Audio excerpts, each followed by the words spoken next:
Sir good ఏంటి ఏదో evening. ప్రచారానికే పరిమితం చేశారట, అసలు అసలు ఏమీ లేదు, పోలీసుల దగ్గర కూడా ఎటువంటి పక్కా ఎవిడెన్స్ లేదు, అబాసుపాలు అవుతారన్న ఆ టెన్షన్లో ఉన్నారట.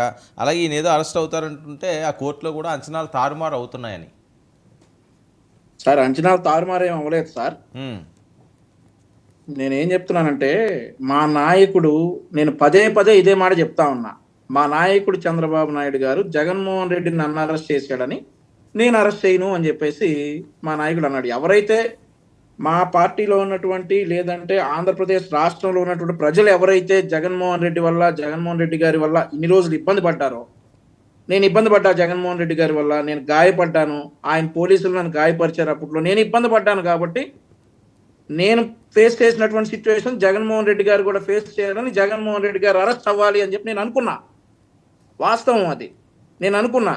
నాతో పాటు అనేక ఇబ్బందులు ఫేస్ చేసినటువంటి ఆంధ్రప్రదేశ్ రాష్ట్రంలో పలు రకాల ప్రజలు జగన్మోహన్ రెడ్డి గారు కూడా చట్టాలు ఎలా ఉంటాయి, తప్పు చేస్తే ఎలా ఉంటాయి చూడాలి, అరెస్ట్ అవ్వాలి జగన్మోహన్ రెడ్డి గారు అని చెప్పి చాలా మంది అనుకున్నారు. కానీ మనం అనుకున్నవన్నీ జరగవు కాబట్టి ఎక్కడ మా అధినేతకు తెలుసు వాట్ ఈజ్ వాట్ అనేది, మా అధినేత చంద్రబాబు నాయుడు గారికి తెలుసు. ఈ కేసులో ప్రైమరీ ఎవిడెన్స్ ఒకటి, ఫస్ట్ ఆ 37 సెకండ్స్ వీడియో దొరికింది. దాని బేస్ ఎక్కడ అనేది కృష్ణాంజనేయులు గారు చెప్పేశారు. ఇక అసలు పోలీసు వాళ్ళ దగ్గర ఏమీ లేవు అని చెప్పి కృష్ణాంజనేయులు గారు వాళ్ళ ల్యాప్టాప్ లో చూసినట్టు చెప్పేశారు. సో మా ప్రభుత్వం తరపున లాయర్ టైం అడిగారు.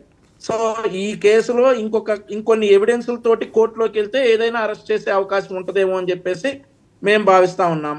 మరి దానికే టైం అడిగారు. ఫోరెన్సిక్ ఉంటది, అది ఒరిజినల్లా లేదంటే వెంకటరెడ్డి గారు చెప్తున్నట్టు మార్ఫింగా ఏంటనేది చూస్తారు.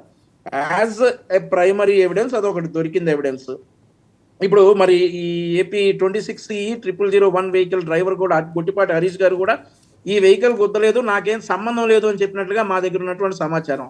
సో మరి ఆయన ముందు మీడియాకి వచ్చి మాట్లాడాలి, ఆయన చెప్పాలి. మరి ఒకవేళ ఆయనే కనుక ఆయన వెహికలే కనుక యాక్సిడెంట్ చేస్తే ఆయన వచ్చి చెప్పాలి మీడియా ముందుకు వచ్చేసి. ఇంకోటి ఏంటంటే, ఇక నేను ఇందాక చెప్పినట్లుగా జగన్మోహన్ రెడ్డి గారి వల్ల ఇబ్బంది పడ్డ ప్రతి ఒక్కడు కూడా ఆంధ్రప్రదేశ్ రాష్ట్రంలో, నేను పర్సనల్ గా ఇబ్బంది పడ్డాను. ఇదే ప్యానెల్ లో ఏం పడ్డారు వంశీ మీరు ఇబ్బంది? ఏం ఇబ్బంది పడ్డారు మీరు? సార్ నన్ను పోలీసులు తీసుకెళ్లి కొట్టారు సార్. నాకు సర్జరీ అయింది, నా చెయ్యి ఇరిగింది. మీకు కావాలంటే విజువల్స్ పంపిస్తా. దేనికి? ఇసుక మాఫియా మీద, గ్రావెల్ మాఫియా మీద మేము ధర్నా చేస్తా ఉంటే పొన్నూరు నియోజకవర్గం అనమర్లపూడి గ్రామంలో జూన్ 20వ తారీఖు 2022వ సంవత్సరం నాడు పోలీసులు నన్ను తీసుకెళ్లి కొట్టడం వల్ల నా చెయ్యి ఇరిగి నేను ఫ్రాక్చర్ అయ్యి నేను సర్జరీ చేయించుకోవాల్సి వచ్చింది. ఆ తర్వాత నా మీద SC/ST అట్రాసిటీ కేసులు పెట్టారు.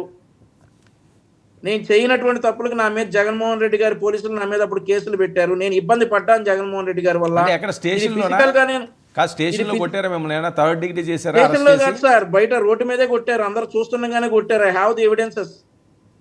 ఒకటి సార్, ఇప్పుడు నేను ఫిజికల్ గా ఇబ్బంది పడ్డాను, నేను ఈ వ్యక్తిగతంగా ఇబ్బందులు పడ్డాను. రాష్ట్ర పౌరుడిగా నాకు రాజధాని లేకుండా చేశాడు జగన్మోహన్ రెడ్డి గారు, దానివల్ల కూడా నేను ఇబ్బంది పడ్డా. రాష్ట్రంలో రోడ్లు లేకుండా చేశారు జగన్మోహన్ రెడ్డి గారు. అట్లాంటి జగన్మోహన్ రెడ్డి గారు అరెస్ట్ అవ్వాలని నేను ఖచ్చితంగా కోరుకుంటా. నేనే కాదు, ఆంధ్రప్రదేశ్ రాష్ట్రంలో ఎవరైనా జగన్మోహన్ రెడ్డి గారి వల్ల ఇలాంటి ఫిజికల్ టార్చర్స్ భరించారో, మెంటల్ టార్చర్స్ భరించారో వాళ్ళందరూ కూడా కోరుకుంటారు, సహజం అది. కానీ మా అధినేత చెప్పాడు, సాక్ష్యాలు లేకుండా, రుజువులు లేకుండా, సరైన టెక్నికల్ ఎవిడెన్స్ లేకుండా మేము అరెస్ట్ చేయమన్నదే. జగన్మోహన్ రెడ్డి గారు అయితే ఆగేవాడండి ఇప్పటి వరకు. జగన్మోహన్ రెడ్డి గారు అయితే 37 సెకండ్ల వీడియో వచ్చిన మరుసటి గంటలో అరెస్ట్ చేసేవాడు. మా ప్రభుత్వం అలా కాదు, మాకు టెక్నికల్ ఎవిడెన్స్లు ఉండాలా. ఓకే, ఆ టెక్నికల్ ఎవిడెన్స్ పోలీసుల దగ్గర ఉన్నాయి, వాళ్ళు ఇంకా క్రోడీకరించుకుంటున్నారు. We have many options. Okay, ఆ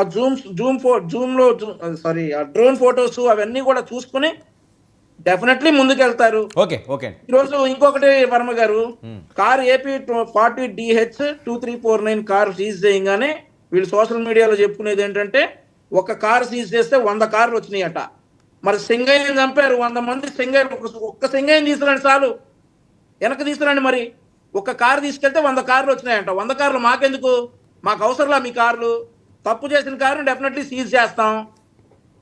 మీరు అంత గొప్పగా చెప్తా ఉన్నారు కదా, ఒక్క కారు సీజ్ చేస్తే 100 కార్లు వచ్చినాయి తెల్లారిపాటికని. సింగయ్యని తీసుకురండి, అదే దమ్ముగా. Right, okay. అరుణ గారు, ఏంటి జగన్మోహన్ రెడ్డి గారు అరెస్ట్ అంశం కోర్టులో మీది ఎక్కడ వాయిస్ వస్తున్నది? ఒకసారి ఎవరో చెప్పండి ప్లీజ్. ఎవరో ప్యానలిస్టులు పక్క నుంచి ఏదో వాయిస్ వస్తున్నది.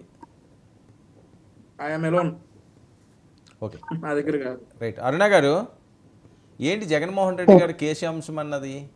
ఏదో అనుకుంటే ఏదో జరిగింది అని చెప్పి జరుగుతున్న ప్రసాదం. మరొకటి ఏంటి, పవన్ కళ్యాణ్ గారిపై మద్రాసులో కేసు నమోదు చేశారట. సనాతనం అనే